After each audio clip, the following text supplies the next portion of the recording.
Pearl, when will you be getting home? It's already 6 p.m., you know.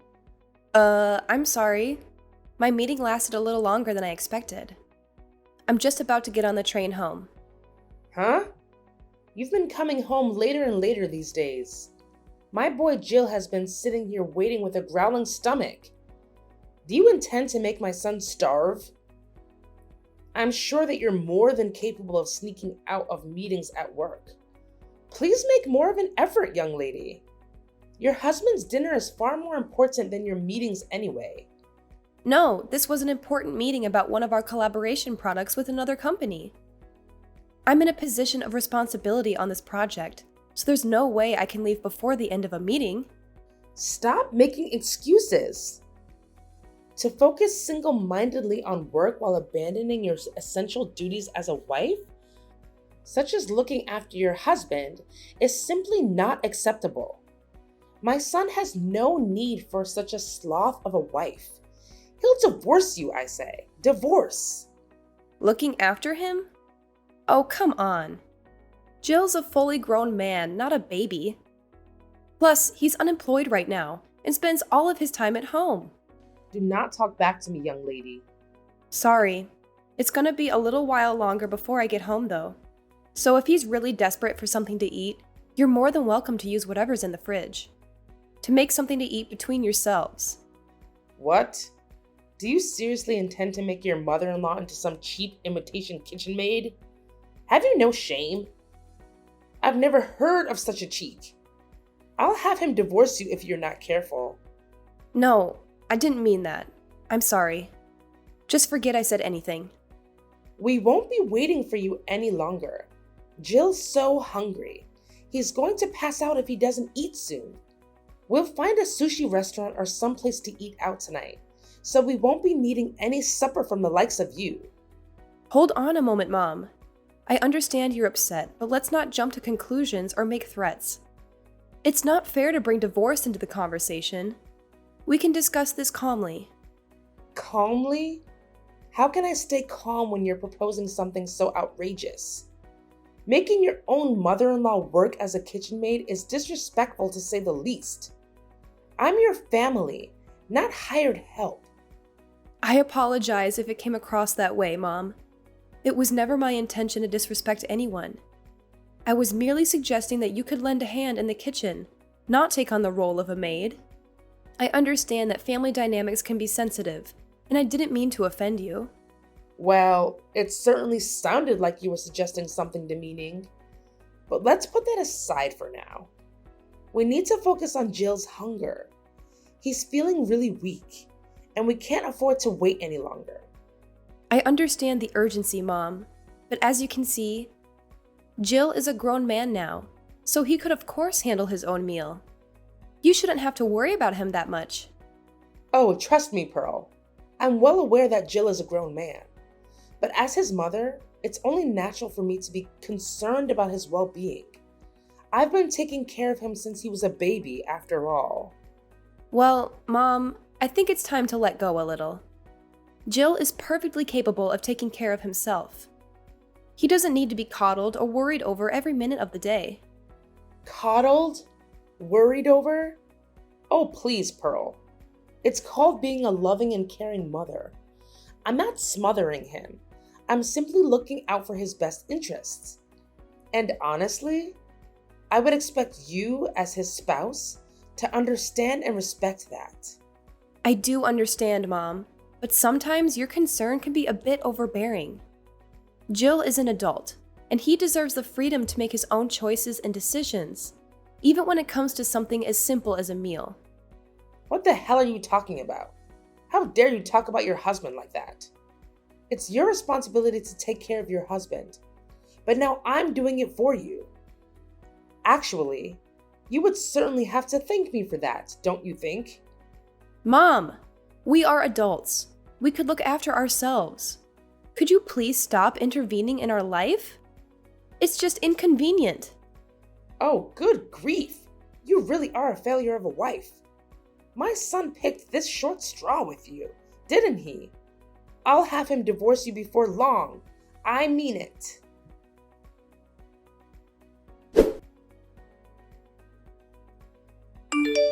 Jill, are you there? You got a minute? What is it? I was just about to go to sleep. Besides, if you want to say something, why not just come and talk to me? Why do you need to send messages when we're in the same house? But if I come to speak to you, your mom will probably overhear us. Anyway, it's about your mother. Is there no way we can live separately? This arrangement with the three of us is just not working. What? For God's sake. You're not going on about my mom again, are you? To tell the truth, Jill, I'm extremely stressed. I agreed to have her live with us because I felt bad about her being lonely after your dad passed away. But she's causing me so much stress, it's unreal. Does she think I'm some kind of slave? She forces me to do all the housework despite the fact that I'm working long hours. Not only that, but she barely ever lifts a finger herself. If there's ever anything she doesn't like, even just a little bit, she immediately brings up divorce and threatens to make you end the marriage with me. What's more, despite the fact she makes absolutely no money and contributes nothing to the household finances, she goes out to restaurants on lavish spending sprees, always bringing home bags of frivolous junk. There's no other way to put it, Jill. I've reached my limit, and I can't take it anymore. What can I do? You can complain about her as much as you like. But she doesn't have anywhere else to go. She sold the family home when my dad died. We're the ones who took her in. I could hardly send her packing now, can I? The only money she has to her name is her pension. So when she says she can't afford to contribute, she's not lying. Plus, without my dad, she's super lonely. Surely, it wouldn't hurt to indulge her selfishness, just a little bit every now and then. This goes beyond the level of mere selfishness. She sneers and barks orders at me, tells me I'm not fit to eat in the same room as her, and forces me to eat nothing but leftovers. Demands that you, being the husband, must always be the first to use the bathtub, while she, being the all-important mother-in-law, uses it second. Then when my turn finally does come around, there are even times where she lets the water out before I can get in. For some strange reason, she constantly gives me midnight sermons on how a wife should act, so I can't even sleep half the time because of her incessant preaching. Since she moved in with us a year ago, I lost 10 kilograms from not eating properly due to all the stress. This is malicious bullying, plain and simple. It's a miracle I managed to tolerate her this long, and the only reason I did is because she's your mom. But I'm sick of being treated like I'm not even human. I've reached my limit. Please, Jill, have her move somewhere else. Maybe an apartment or a shared house or something, I don't know. Just anywhere but here. If that's impossible, at the very least, could you please tell her to stop treating me this way? If you don't do something, I'm going to lose it. Fine, she's woman. I get it.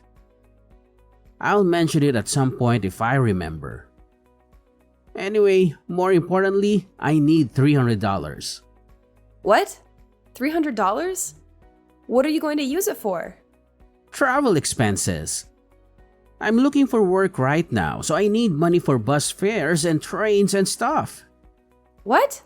But I gave you money for travel expenses not that long ago.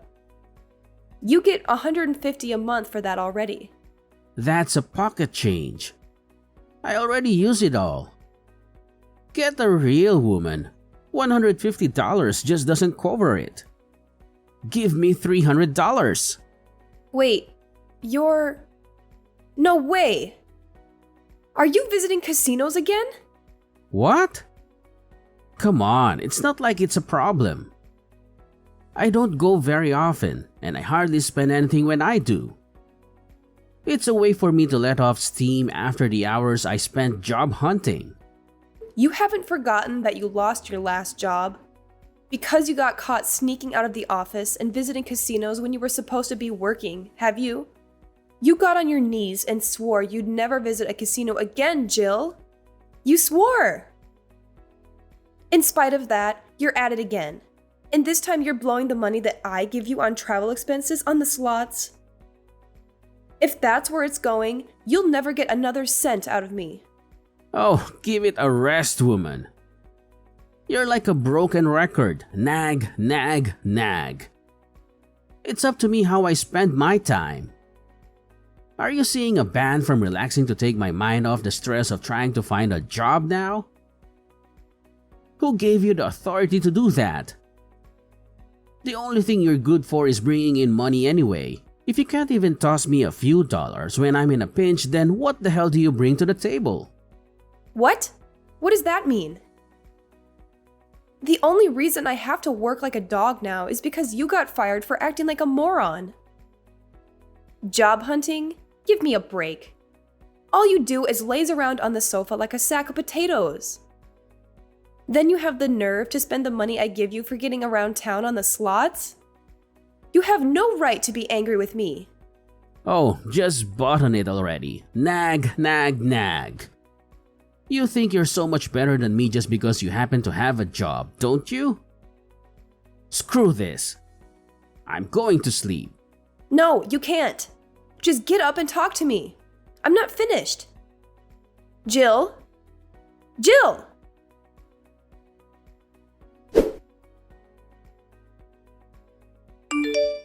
Excuse me, Pearl. Answer me. What is it? I'm at work right now. I hear you've been complaining to Jill again, giving him a hard time because he's struggling to find work. How dare you go whining to him behind my back? You really are a spiteful, underhanded cretin of a woman. What? One thing you don't seem to understand about my son is that he's recharging his batteries right now. He's simply depressed because things didn't work out at his last company. Any normal wife would be trying to make her husband feel better right now, but far from it. You're actually going on the attack. You're atrocious. You're a devil, I tell you, a devil.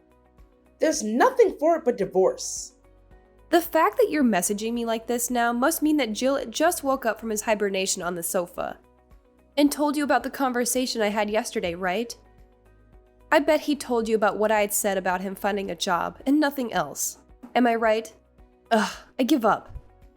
Now, you listen to me and you listen well, young lady. You need to make more of an effort to stand up for your husband. You need to have his back. Just because you happen to have a job doesn't make you any better than him. Right, sure. I'm sorry.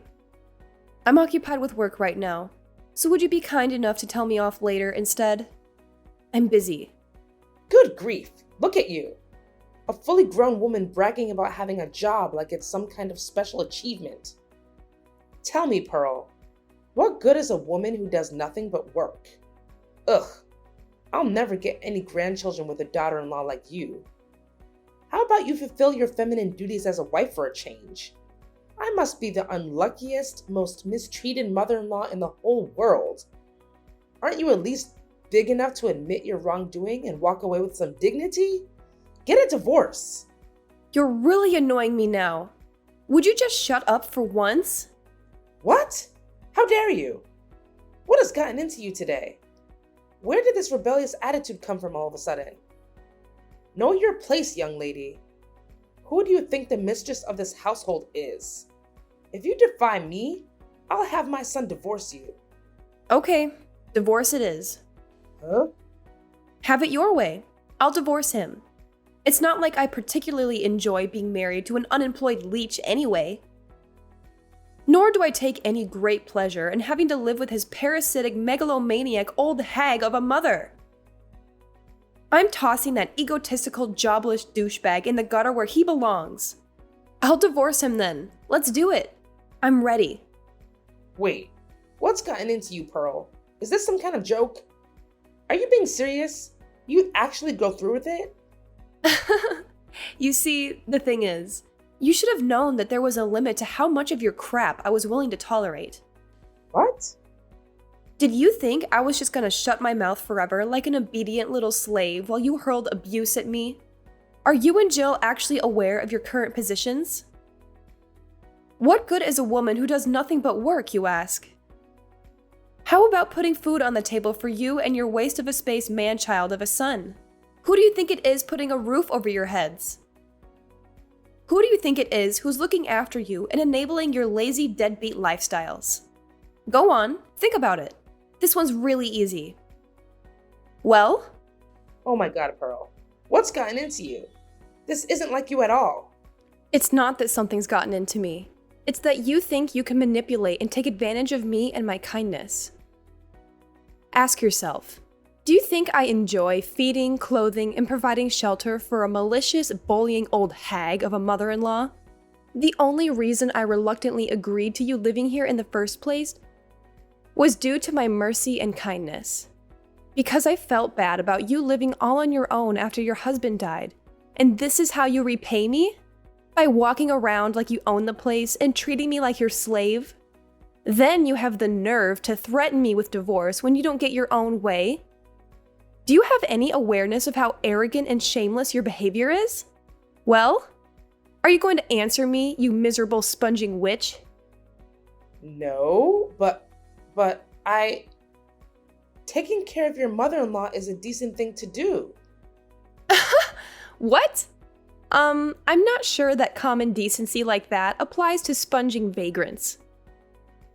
You are also aware that I'm not your daughter, right? Even still, I wouldn't tolerate this from my own mom. So what do you think gives you the right? If you were actually my mom, I'd be just as eager to get you out of my life. Pearl, wait. Pearl, I may not be your mother, but surely this is still no way to talk to your mother-in-law. And what on earth is with all this coarse, vulgar language? You barbarian. It's just that I thought all along you are simply not suitable to be my son's wife. It's divorce for you. Divorce! Get out! I already told you I'm divorcing him. However, the only ones who need to get out are you two. What? Why?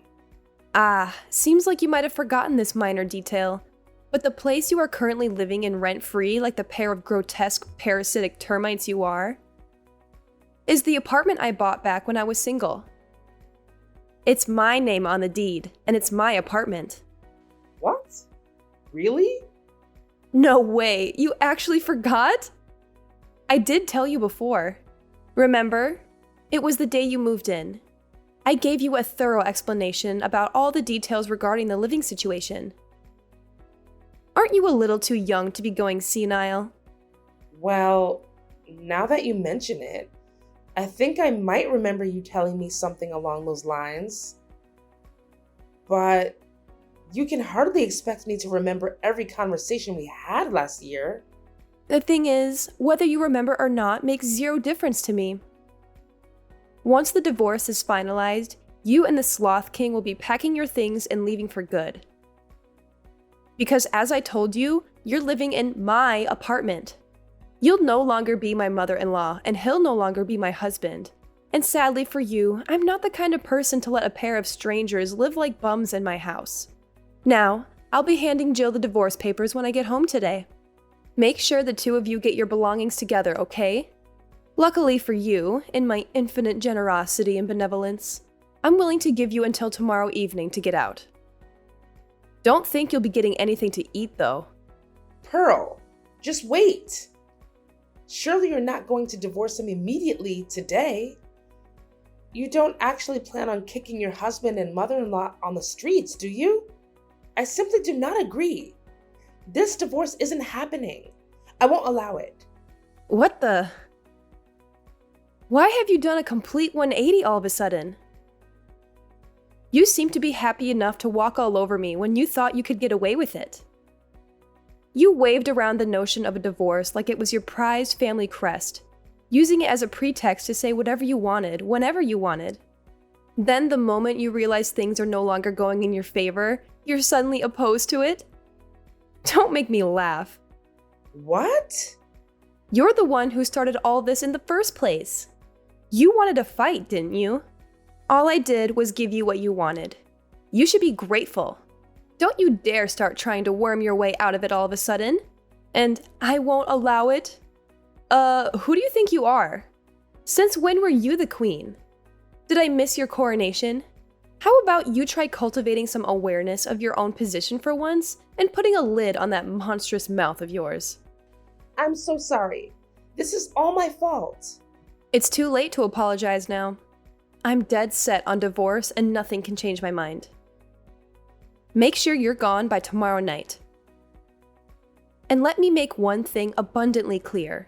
There will be no distribution of assets. Jill, the eternal NEET, has no savings of his own, and we have no shared accounts either. There's no money for him to receive, not a single cent, so don't bother trying to put in any claims. I would feel bad about throwing you out into the streets without any clothes, so I'll allow you to take the bare minimum of clothing and everyday necessities with you. I take it you have no complaints about that? If I've made myself clear, hurry up and get out of my apartment. And take your good-for-nothing son with you. Oh my God. Please. Please. Just wait. Wait. We don't have anywhere to live. We sold the family home and my husband passed. My pension doesn't amount to much either. Jill doesn't even have a job. Please. Oh, I see. Just so I understand, you'll be in dire straits because your sons are NEET and you have no place to stay and no money, is that right? Okay, so what? Huh? That's not my problem. The fact that your son's a NEET, or that you have nowhere to stay, or that you have no money. Yeah, none of these things are my fault. If you're struggling for money, you could always have Jill earn you both a living on the slots. And why can't you find a job? If you've got the energy to bully your daughter-in-law 24/7, then holding down a job shouldn't be a problem. I saw a local supermarket was recruiting the other day. Do that. Oh my God. God's not going to help you now. Nor is playing the victim. And I mean, please, is this really any way for a fully grown woman to behave? If you don't have any money, then you work. Surely you at least understand that. You're not a child. Why? Why are you doing this? I think you know full well why. Because you defied the mistress of this household.